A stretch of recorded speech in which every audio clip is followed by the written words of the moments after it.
What up, my freaks? RuinusInsight here with part 58 of my Total Warhammer 3 modded Kroq-Gar campaign. So as we saw last time, Talashba got himself a nice debut battle for his new and improved army. Not quite complete, but nearly so at the marks of the old ones. This significantly weakens the Awakened, who are basically dead. They do still have an army or two around, and they might actually take, I don't know, something like Chakwa, maybe with Cat the Drown, but we shall see. I don't think we'll be getting too much trouble from that faction in the future. We are also now confederated with Tehenowin, which is quite the boon, and while it has dropped our money making per turn significantly, it's given us Tehenowin, obviously, and a couple of nice armies, and more importantly, more Slan. Unfortunately, we are at war now with the Oracles of Tzeentch, which is going to be quite the issue. So we need to get down there and kill them as fast as possible. The endgame scenario is almost upon us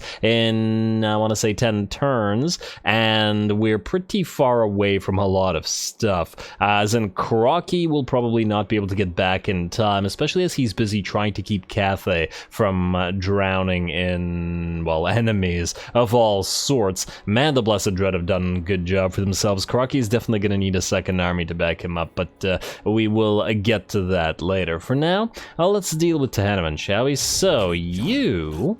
oh, right, are these still bugged? Oh, no, they're not still bugged. Okay, swell. For whatever reason, I guess restarting the game since the last episode fixed these. It doesn't require the sacrificial stuff anymore, but rather just does the regular alignments that we have, which means we can apply stuff. Frostbite Imbuement. We don't have anything... I don't have anybody with this.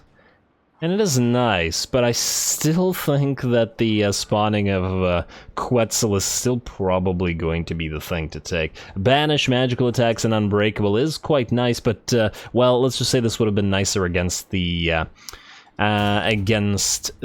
Sirens and stuff that we were dealing with earlier, but aren't really anymore. And let's get another blessed spawning of Quetzal, and I guess Quetzal on everybody. It's a Quetzal kind of day.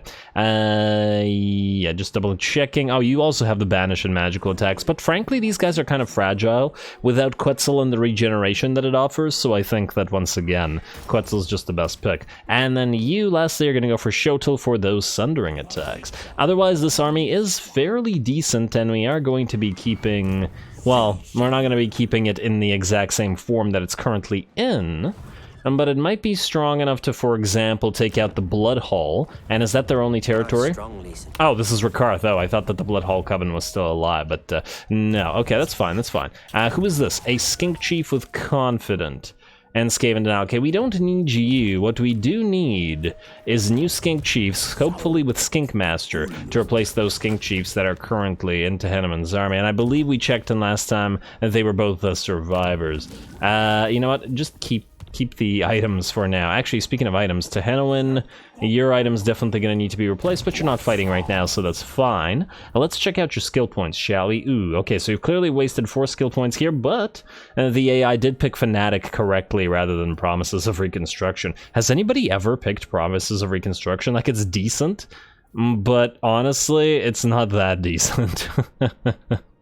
A little bit of extra upkeep production. I guess these sacrificial offerings might be useful in Tehenowin's own campaign, I'm not sure, but and +1 control for all provinces, but at the cost of making a massively improved skink army. And physical resistance 5% faction-wide for characters.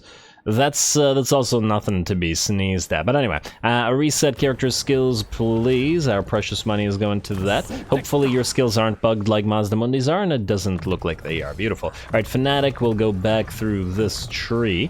We're not going to get these, but we are going to get Skirmisher to buff up all the various Skinks, Chameleons, Skinks, Stalkers, and Red Crests. I don't yet know what else is going to be in Tehenowin's army other than Skinks, and it's likely that it's not going to be anything other than Skinks. It'll be another Skink army like Chameleons. So in that light, we don't really care about most of this stuff. I guess we could keep the Blessed Croxies here, but that's just less Skinks taking advantage of the Skink powers. And it's probably better off just getting, rather than using another Another Kroq-Gar, it's better to be using another unit of a Skink Chief on whatever mount. So in that light, none of this really matters. Let's get Vissen's wild form. He is still a caster, and Flock of Doom, and Hands, Impenetrable Pelt. I mean, all this stuff here is fairly useful. Tehenwin is a decent fighter himself, so we're not going to go through his tree at the current time. He has his own dino to rely upon in terms of his stats, after all. We spam both Pans and Flock of Doom, which is kind of, I guess, a small issue. Let's get you Evasion, though. If we put 3 more points into one of these, we could go for Stand Your Ground.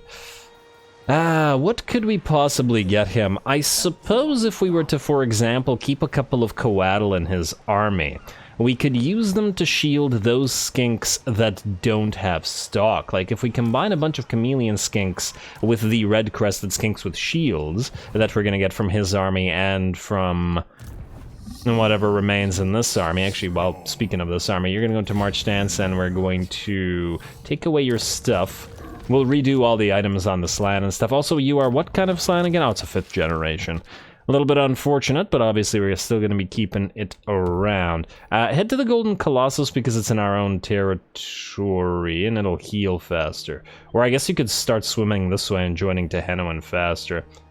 Oh, you also have a bunch of stuff. Wow, we're actually out of alignments. It's been a while. Alright, fine, screw it. Go this way.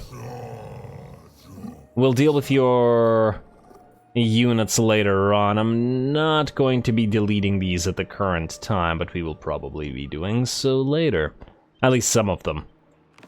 And, oh, you have a Saurus. You know what? Keep it because, who knows, you might need to fight in the next few turns. Also, there was another little army here, Timukenzi. You do have a Red Crest as well as a Razordawn. Don't really care that much about the Razordawn, mind you, but I definitely do care about the Red Crest. I'm going to send you out as a Plague ship out here so that you cannot transfer the Skaven Plague to us.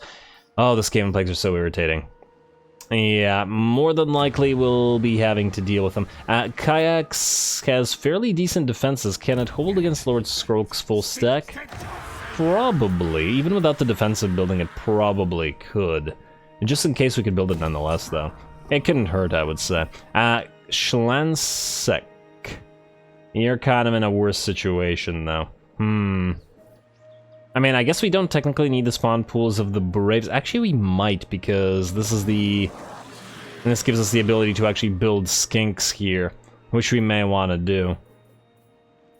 Alright, alignment of the monuments for you. Yeah, all these new provinces. Well, at least the Southern Sentinels aren't falling anytime soon, but Chupa-Yotl is in trouble. Flashback will most likely have to defend it. Let's build the gold mine here rather than the defense... Nah, you know what? Defenses.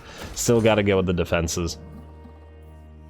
And we'll just hope that this works out. I'm not going to touch the buildings much right now until we figure out what to do with Lord Skroke, because I don't want to invest in stuff that might just get killed over the next few turns. Alrighty, now, Gulavek, who are you again? You are the perfect spawn. I believe you are not to join Tlashbok. You were to join Kanos Kier, who is a perfect spawn and has a perfect spawn, and thus could use another perfect spawn. So Gulavek, head out there, please. And we'll look for another leader of his kind for Tlashbok. Mostly just so that I remember who has what kind of stuff. Assassin, you can, I guess, assassinate. That's what you're for. There you go, good job. And Pragiol, you need to transfer stuff but you can't move in the current turn, so that's just fine. You're gonna stay where you are. Alrighty, that looks good to me. Kroki, let's see where you are headed off to. We do want to destroy Mr. Vigo or Vigo here. Unless he kick a helmet and break his toe. Palsy and highly contagious. What do we have again? What? Oh, we actually lost our plague. But we should probably still kill this thing. And I feel like we have to manually fight it. I know it's stupid. It's just so stupid, but I don't trust the auto-resolve right now. Not that I ever trusted the auto-resolve. Okay, max speed it. Just max speed it. Sorry about this, but there's really nothing we can do about this part of the, or this aspect of the game, especially when we have plagues all over the place. Fortunately, once this faction is gone for good, we won't have to deal with the Nurgle plagues at the very least, even though Skaven plagues will still be in, I was about to say high demand, but the opposite of that, but still around. is what I'm getting at. Alright, come on, come on, come on, come on.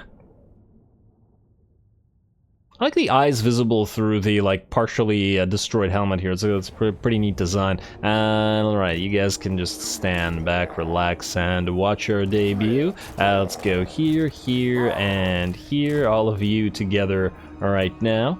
Lizards together strong. Go, go, go. And you are outpacing the healing crystal, which isn't necessarily a good thing. Might as well use the opportunity to heal a little bit. You go around that. Go for the enemy lord. Ah, there we go. Alrighty, and I guess we can shield everybody so that they don't take as much damage. Not that... Oh, damn, the spawn of Nurgle were going for our healing... Oh, wow, smart. They're actually chasing it. Damn, I was not expecting that one. Good job to the AI.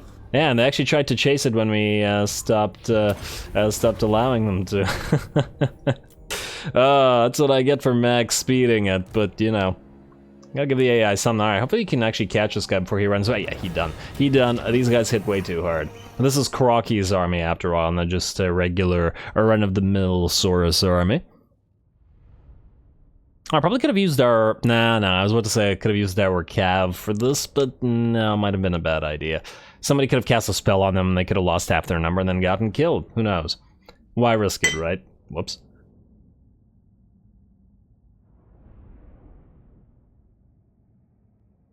Alright, and we're nearly there. Come on. So close. Alright, we got 10 more alignments to use, and you know what? While we're here, we're going to heal up. It's not much, but it's not honest work. Faction destroyed, Poxmakers of Nurgle, so at least their plagues will be of no more concern, at least after these ones run their course. Now the question is... What will Lokir do? And where do we go? So we are still in channeling stance, mostly by virtue of, well, the need to be. I guess we could move up here, grab Shen Wu, and trade it back to the western provinces. I actually prefer to give them Chiang as well. I mean, I guess we could do that. You go here, you should be able to reach Shen Wu next turn, like so. We'll trade Chiang because, well, it serves no purpose to us. And if Lokir comes down here, we'll loop back around, but more than likely than not, we're going to have to stick around here until we're done. Or we take Shen Wu out, and then loop back towards Grimtop, and possibly even Valley of the Horns, just so that we don't have to deal with those things. Because it doesn't look like our ally, Imric, is going to take them for us, which was the original plan. Doesn't seem to be working out as well anymore. Well, either way. Chiang goes to you. A demonstration of the power of fire. We're not going to take money for it. I'd love money, but I'd actually like Zhao Ming to actually survive, so propose offer. There you go, enjoy. Enjoy, my friend. Try to recover Cathay. Oh, right, and the Skaven are still alive here. Oh, so they have more Skaven plagues. Man, poor Cathay. I wonder what happened in this particular situation to make them lose so hard. Anyway, Chameleon, where are you now? You were about to take Montenas, and yes, Tic-Tac is still here with this guy. Kowal, and well, that's a trick. This guy's right on the edge of the range. But his army's kind of weak and pathetic, so it doesn't really matter. Alright, so in that light, maybe we sent Kowal to take Montenas, allowing Chameleon to move further up north. Kind of like that more. Kowal, go to Montenas in, I don't know, Astromancy stance doesn't really matter. It's not like they have any strong defenses here. Should be auto-resolvable, and even if it isn't... Yeah, let's see what the damage is. Not too bad. Occupy the place. A nice free shield of the mirrored pool, and I guess you can collect the income. And it probably doesn't really matter that much right now. You, Tic-Tac, take this out. I guess go into Battle March for now. This guy's gonna run, but he can't run that far from you. Alright, go here. And then there's two things that we want to do. First of all, okay, you auto-resolve this. Hopefully you don't take too much damage. Oh, gee. Okay. I mean, it's not too much damage because we can heal it up, but still more than I'd like. Hello, another Divine Plaque of Protection. Ooh. Alright, I'll deal with the items between the episodes just because I don't want to deal with them right now. Who is Tyrannicon? Oh, okay, no. Wait, Ancient Stag. What were you on before? Wait, that's a skink chief, you're the skink priest. Oh, no. Skink priest should be flying. Yeah, pterodon. Skink chief should be on the stegodon. Yeah, okay, everything else is fine. So, what we want to do is send Chameleon to build Bali and hope that there isn't a big stack there. Actually, hope that there is a big stack there so we get a good fight. But otherwise, we'll be moving north to Castle Carcassonne. Valiant defeat, you say? Oh, and they have a Doom Rocket as well. So here's the concern about the Doom Rocket. That's an easy way to lose our poor chameleon skanks. It's a major threat to them. Alright, and... oh! It's a walled settlement. I hadn't realized that. Alright, I think we need to actually take Tic-Tac to do this. It's not what I wanted for this battle, but... it's better this way. Break siege. Yeah, I'd rather just avoid the nukes. So instead, we're going to start moving Chameleon up north, let's say in Astromancy. Oh, right, the Astromancy reduces our movement speed. I wish it didn't. Just go this way, towards Castle Carcassonne. How many territories do these guys have remaining? And they have 5. Oh, so a fair amount still. So we can expect them to still have some decent stuff. Tic-Tac, then you're going to take Build Bali. And I guess we'll be fighting this battle this episode, unless I can find a better one. So let's just keep an eye on this. Let's do that. Huh. Were these guys in reversed order when I looked in the battle screen? I wonder. Anyway, let's see if there's any other potential battles. Pyroxy, you are still hoping to ambush Vlad. It ain't working so far. But, well, just keep trying, I guess. Stay in ambush. Don't stay in a land or in a territory where you suffer attrition, but keep healing. He has to leave Castle Tempelhof eventually.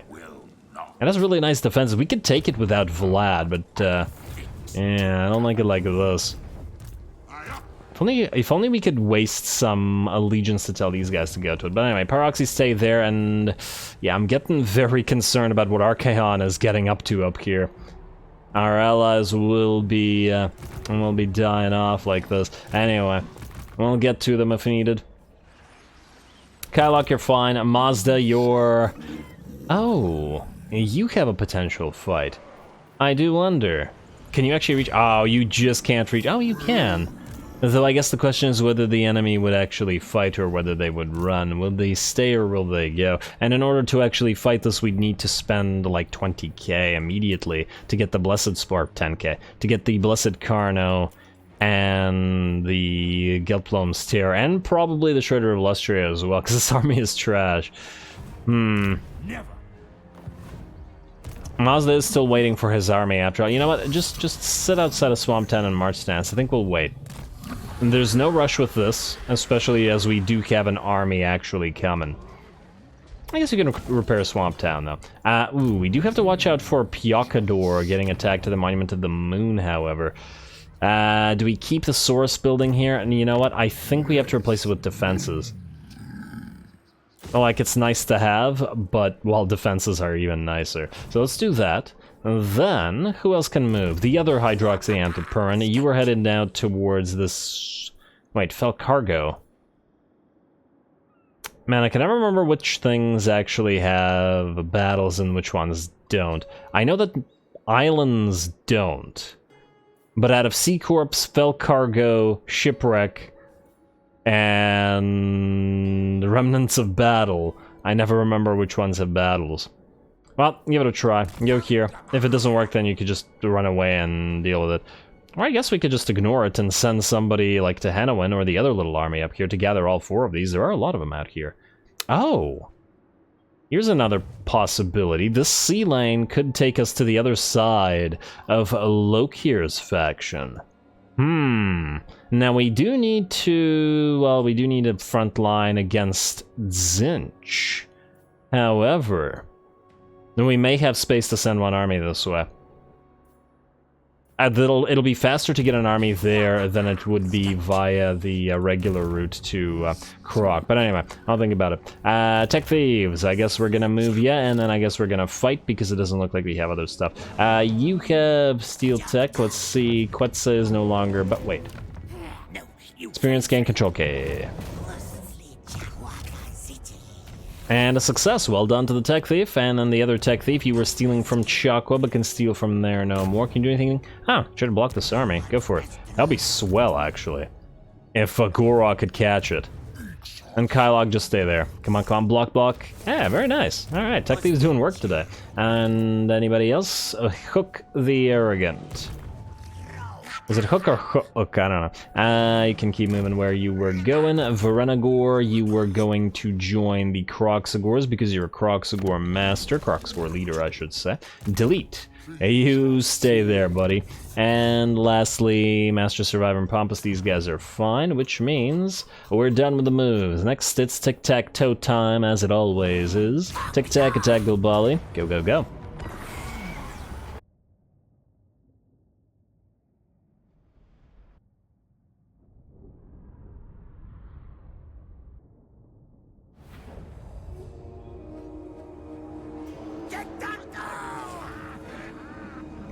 Tic-tac-toe indeed, little guy. Tic-tac-toe indeed. Alrighty, well, here we go again. The flyers coming over the walls and the cliff sides. I never get tired of this sight in particular. This army is certainly very cinematic in terms of what it does. I do feel a little bit bad about using it here, but there are certainly a few game mechanics that are fun when you use them, but not so fun when the AI drops a nuke on one of your elite units and just deletes them off the map. So we can simply bypass that with the power of Air Force. Now the enemy does have a few units that can damage them, the Death Globes, the Warp Fire Throwers, and indeed they have hurt to this unit by about, I don't know, 25% HP. Now though, they're going to get overwhelmed and destroyed, both via the Fire Leech Bolas and the regular units. Oh, and a few of those Death Globes actually managing to make it in. I see one of our Pterodon Riders has dropped, but they should be able to get their revenge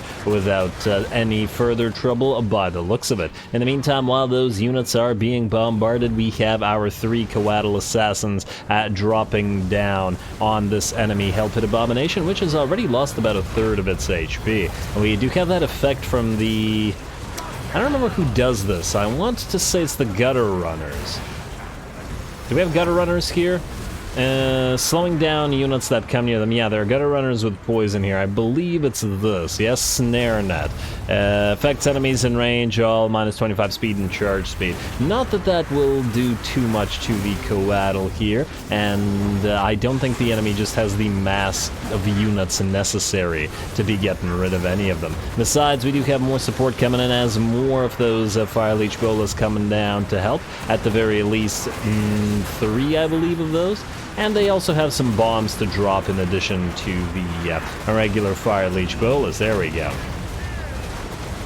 Just as the Coatl, or one of the Coatls, moves into the screen, the Hell Pit Abomination down to about 25% HP, and now getting absolutely wrecked by one of the Coatl. The balance of power now shifting to about 70% in our favor, and it's looking fairly ugly for the enemy. We aren't really using our Ripperdactyls at the current time. They're just flying around destroying enemy towers all over the map so that they don't shoot anybody out of the sky. Otherwise, it's all Coatl and Fire Leech Bolas, but that's been the name of the game for a fair few of these battles, so it's hardly surprising that that isn't going to change. Just going to move away and chase down those artillery pieces real quick before moving back and finishing off that Hell Pit A-bomb. And not in a good way. Alrighty, fortunately we no longer need the Fire Leech Bolas over on this side. It looks like Tic Tac and the 3 Coatl can take care of the rest of this.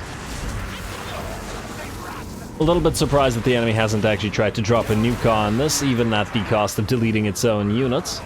I don't know whether a nuke would be enough to kill the Coatl, though one of them is close to half HP, so at the very least it would be enough to damage him. We are about half ammunition on our Fire Leech Bolas and a little bit more lost on our regular javelin-chucking Pterodon Riders, but I think their ammunition will outdo the number of enemies that are on the field here. Besides, we did focus down the enemy anti-air or enemy ranged units as our priority targets, and now there's very little that the Storm Vermin or the Clan Rats or the Plague Monks can do about any of this until we run out of ammo.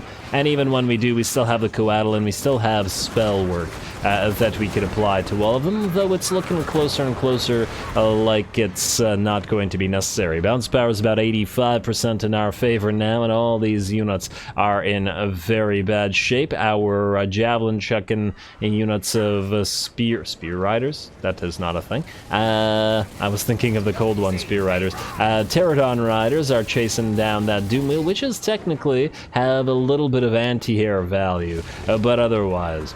Now, the enemy is still summoning menace below units. We should probably be careful about wasting ammunition on these guys rather than anybody else, really. And is that another unit of storm vermin coming in? It is indeed, though how alive they'll be after a few more hits from the Fire Leech Bolas also remains to be seen. To be fair, compared to the early portions of this campaign, where we used Fire Leech Bolas pretty much every single battle, because they're just so very cheap and very effective, it's gotten a lot rarer now since we're using our Dino armies and Saurus armies a lot more, so it's nice to see them periodically. Anyway, apparently a close victory, but I believe purely pretty much due to ammunition expenditure. Too bad that there isn't a way to get a Skink Oracle on a flyer instead, so that we could heal up our Coatl. I suppose what we could do if we really wanted to, if we were to find a Skink Oracle with the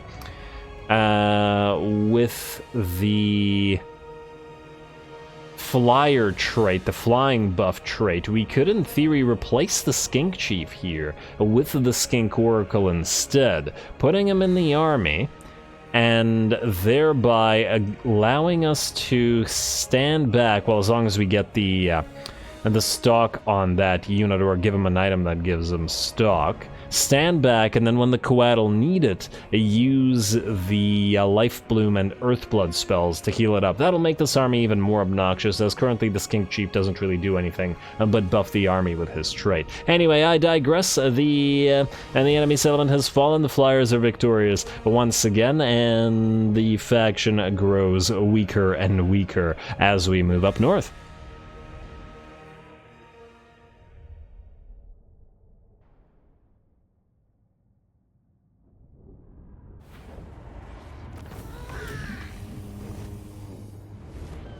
Alrighty, back up to 55 alignments after that, and another settlement, and I believe that was a high-tier settlement. Yeah, it has to be a high-tier settlement because of the strength of the garrison, so that is quite lovely as well. I hope you guys aren't tired of seeing Tic-Tac-Toe's army. I, for certain, am not. I enjoy it immensely, and despite how kind of obnoxiously strong this army is, it's just so entertaining to watch all those pterodons and ripperdactyls fly over the walls. And the fact that we can sort of sneakily bypass the fact that the enemy has nukes because they can't nuke the air.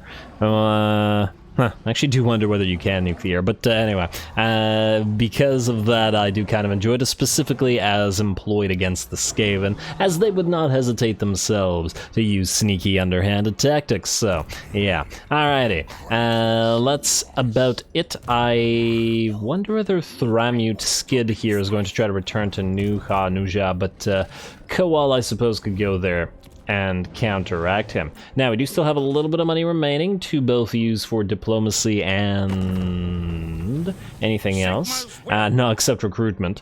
Let's see, Border Princes, they really, really want to trade Shadow Legion. I remember seeing this last episode, wanting to trade with the Lizards. It's kind of funny, but it ain't gonna happen right now.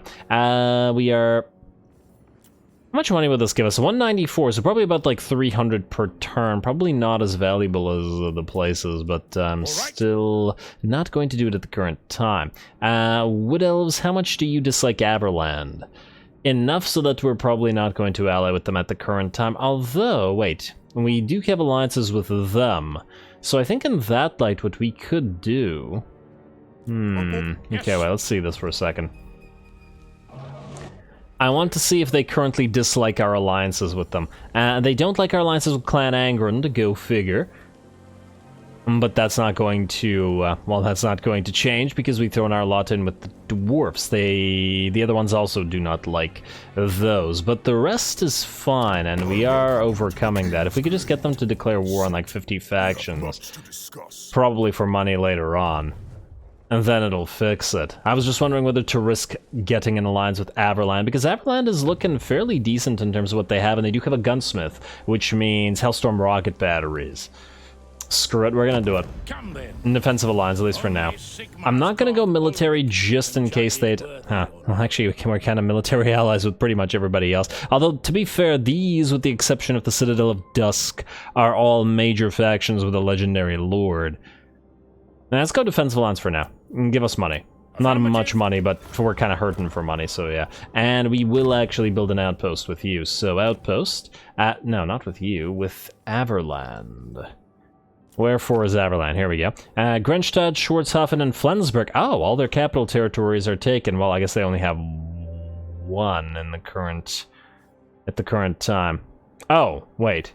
They don't hate, you know what, I should have checked whether they hated the Clan Angren. Might have been a problem. Well, then I guess we gotta go with Grenstadt, mostly because it's in the same province as Averheim, and thus the same province as the good stuff, plus it can allow us to build everything they have, essentially. Good?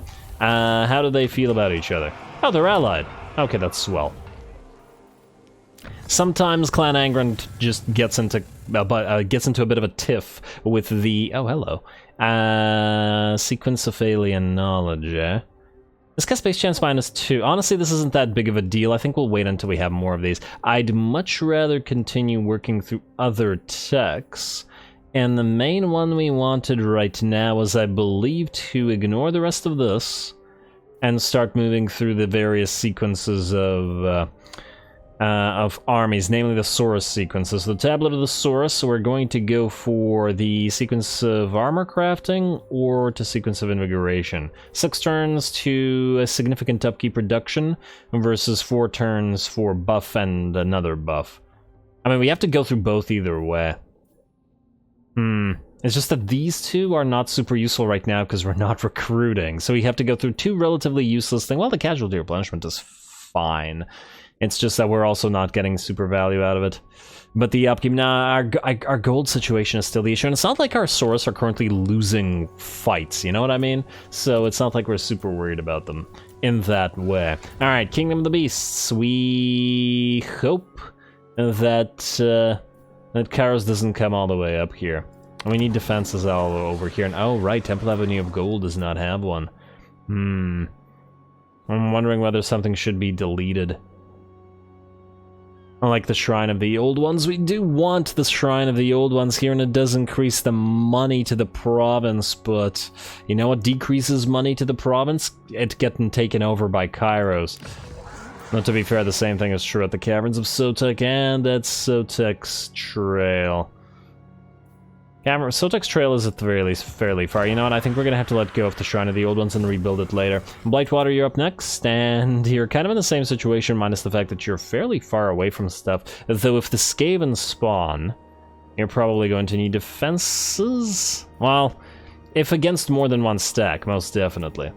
But I think we'll hold off on it, because we can actually send an army up there during the endgame scenario. Let's get Floating Gardens here, Dragonhorn Mine. I must have deleted something for a reason. We're still going for all money here, though. Not gonna bother with defenses. Though I suppose if it's orcs, they'll spawn around Ekrund, as in the endgame scenario. And then I guess it's Totems of Quetli versus the Lodestone and come from Settlement Buildings faction. What? It ain't much. And I'm still on the fence about these two. Reserve +2 per turn for province. Oh, so it's capacity faction wide. Let's just go with the Lodestone, screw it. Too lazy to think about it. Wizard Caliph Palace, you're kind of close to the edge, so as in the edge of the water, as in the coast. That's the word I was looking for, so let's build you up. Lots of stuff to upgrade in the cracked land. Let's go for, I guess, Xandri first, because once again it's more in danger due to being in coastal territory. And definitely Grand Plaza, definitely Kroq-Gar Labor District. And lastly, I guess we're going to go with food here as a priority, because the place needs to grow, as it will definitely be one of our biggest, if not our biggest cash cow province that we currently have. Well, actually, it'll probably be inferior to Khemri, because Khemri has a gold mine, but it'll still probably be a fairly good one. Alright, that looks good. Southern Jungles, you're up next. Zlatland, definitely go for the gem mine. And you yourself, are you far enough from Kairos? I don't know whether you are, but we do want the geometric pylon here, and we can't afford it. In fact, we probably can't afford anything else right now, so we'll ignore the rest. Yeah, you can have a Kroq-Gar labor district. Now we'll ignore the rest. Minus one other thing, might as well spend our alignments in our new army here. Our other new army. Warpaint of Tarantula was the one that we were doing before. These two I might delete, so I'm not going to bother giving them any alignments. And I mean, we might get an army. We probably will get an army with a bunch of feral cold ones, but it won't be this one. So yeah. All right, let's end the turn. Skip, skip, skip. Commandment available. You are going to go for alignment of monuments, as is everybody, as always. Just to double check here. 11 turns until the next slam. That will have to save up 20k. That'll be 1 turn worth of gold, so it ain't too bad. Okay, skip, skip. And another commandment available in kayaks. Oh, I thought I did this one. Into monuments. And they did not. Alright, and... Huh. Okay, no, this one I definitely didn't do. And you have some stuff that'll definitely have to be deleted afterwards, but going to be ignoring it for now. Good chance that all this turns very problematic, but anyway. And another commandment available, which... Oh, the Sacred Pools. Yeah, fine, fine, fine. Alright, finally that was the last commandment. Now we can end the turn. Alrighty, unfortunately we won't have time to fight any more battles this episode, plus I've got the hiccups coming on, so it's probably a good time to end it. That said, I want to see what happens, if anything, interesting at the end of this turn, and the Cult of Pleasure will attack Port Reaver.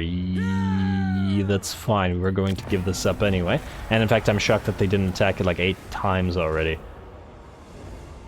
Once again, Mazda Mundi could have attacked this, but I wasn't willing to spend the, like, 20k needed to get the dinos on the field right now. Catherine the Starved will attack and not siege, which is great, because I forgot to move Tlashbok out of this territory. We're gonna auto-resolve that. Really? Really? By yourself, you managed to kill 50 units and take, like, half the HP off the Steg, and probably some from the Thunderous one? Oh, man. Lizard auto-resolve is driving me nuts. I don't know why the auto-resolve hates the lizards so much, especially the dinos, the tankiest of the tanky. At least for our faction. Maybe not in the game, but they're some damn tanky units. The various ancient stegs in particular. And the basties of various varieties are fairly difficult to kill too. It should be a lot easier to kill a bunch of Saurus than it is to kill a bunch of, or to heavily damage a bunch of big dinos. But whatever auto-resolve, I'm sure you don't know what you're doing. Anyway, settlement looted, Port Reaver, we don't care because we were going to give it up. Hey, we got a free other Trickster Shard. That's a very nice pickup. That'll, I think, go into Mazda Mundi's army for one of his heroes. Cat the Drown has besieged Itza. Ambush foiled for Pyroxy. Settlement receives Plague and Knobbly Gorge. Ready for duty. Winds of Pain. And I think you're dead. I guess the question for us is, do we auto-resolve this, risking damage to Itza's garrison when there's a stack out here? And the answer is probably. Gorok, are you able to reach us? Oh, you sort of are. Wait, I'm gonna give this a try. You, Tech Thief? If you could succeed once more, I feel like you won't, but... Oh my, he did. Oh, oh wow, this... Really? Wait. You're blocked by 50% and you can go wherever you please, eh? Well, that's a little bit of a shame, but what can you do? Anyway, with that, I'm going to call it. Next time we'll move Gorok out towards Cythera, who will probably retreat back to Xhotl, but that will only last for a turn as we move towards Xhotl ourselves and destroy Rakarth over the next few turns. I don't know where Lord Skrok went. That might get confusing, but it's okay because Kanos Kier is probably going to attack Quetzal regardless. Next episode, maybe with the help of another army. Tlashbok could also besiege Oishul and try to force Lord Skrok, who's probably sitting in Oishul, into a field battle by having him sally out. Might be a decent opportunity for us. Or we could try to set up an ambush and try to bait him into attacking Pragiol, but it's a little bit risky against the Skaven in particular because of their penchant for ambushes themselves. Anyway, out of time, calling it here. More battles to come. Lokir as well for Kroq-Gar. Helman Gorst will probably be destroyed, etc, etc, etc. Stay tuned for more Lizards. Don't forget to leave a like and comment. All glory to the algorithm. And thanks for watching.